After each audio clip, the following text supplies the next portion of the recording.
So 90% of Sharia law is fully compatible, not only compatible, is consistent or compatible with American constitutional law and American laws. The areas of difference are small and minor.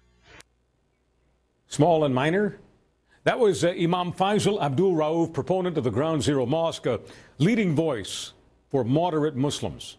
No, really, that's what people say about him. Very odd, considering the U.S. Constitution says nothing about killing relatives who dishonor your family or binding women with acid when they make an independent decision about their own education or family life. And he's at it again, telling a Scottish crowd that the West needs to incorporate Sharia law into our legal systems to promote integration of Muslims into our society. That might fly with some bleeding heart liberals afraid of causing offense, I guess, but it sure doesn't sit well with me. The American Constitution, 95% of it, and Sharia law, same page.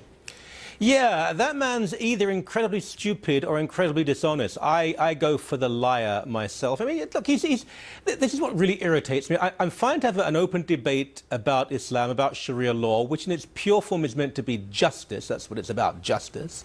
But they lie to people. It's the racism of lowered expectations. If someone who is Muslim, who is brown or black says something, we nod and, oh, that's very interesting. Sharia law, look, Two analyses here. Sharia law in concept, what does it say? Well, it believes in justice, but it does believe that those who are not Muslim do not have the same rights and height and depth and width under law as a Muslim. It does not treat women with equality. It certainly doesn't regard sexual minorities as having any rights at all. But in practice, Sharia law is far worse than this.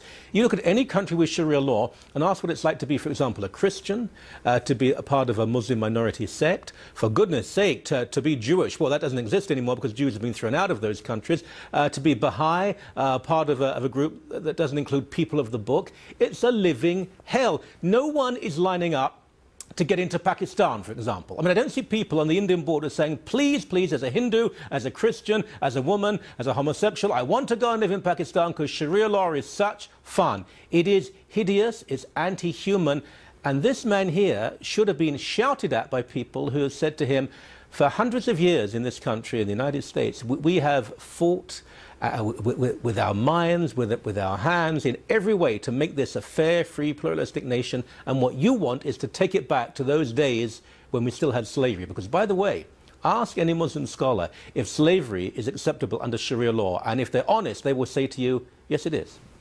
All right, Michael, bending over backwards, as I always do to try to be fair, he didn't say it was 100% like the U.S. Constitution. He said it was only 95%. Yeah. Is it possible that all the stuff you're talking about, slavery and the oppression of women and everything else, is it possible that just fits in that little 5% compartment? Well, it is possible, but it isn't the case. And, of course, if it was the case, then why would he want any change to take place at all? If they were almost completely compatible, apart from 5%, then why bother to change anything in American or Canadian or British law? And I should add here that in Britain, the Archbishop of Canterbury, that ridiculous man, the Anglican leader, actually said that maybe some aspects of Sharia could be included in British law. So he can't have it both ways. If it's just like what they already have in the US, why change anything? If it's radically different, which it is, he should at least be honest about this. But we have to ask the question, and this really does have to be asked, even though it's uncomfortable to most people in the West. Is it permissible for a Muslim in the cause of Islam to tell a lie to a non-Muslim? I would like that question to be answered, because many of my friends in the Islamic world who are Christian, for example, Arab Christians, say, yes, it is. Here's the question I have for you. How often, how frequently do we have to call this kind of thinking moderate? I mean, in no other faith group, no other philosophical or ideological group would this stuff be ever called moderate. So, I mean, I'm turning the word moderate on its ear, and I'm asking myself the question, do words still mean things, or do they not mean things if I'm in this bizarro world of political correctness when dealing with this particular issue? So you help me with that, Michael, if you could. It's an extremely good point, because the term moderate is really now only used in terms of religion when it comes to Islam. Christians, of course, are all extreme unless they deny Christianity. But I think what people mean when they say moderate is He's not calling explicitly for people to be blown up. He's not saying that certain people should be decapitated. But even those who do, they're called militants and not terrorists now. There's nothing moderate about what this man has to say. You know, moderate is a fairly arbitrary term, but I suppose in North America we would think moderate is someone who accepted the body politic, democratic process, pluralism, accepted the victory of an opponent and said, I'll try to defeat them next time, but I accept their victory.